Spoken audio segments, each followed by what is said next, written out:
খুবই সুন্দর লেগেছিল। আই এম গ্ল্যাড আমি এখানে এসেছিলাম। ব্যাঙ্গালোরে এরকম প্রচুর, ব্যাঙ্গালোর কলকাতা সব জায়গায় প্রচুর জায়গা রয়েছে যেগুলো এক্সপ্লোর করতে মাঝে মাঝে বেশ ভালো লাগে।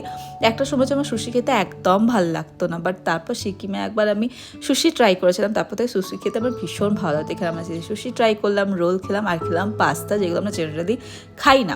সুদীপ বললো বাড়িতে তো ভাত টাত রোজই খাওয়া হয়, আজকে এমন জিনিসগুলো খাই চল যেগুলো আমরা জেনারেলি খাই না।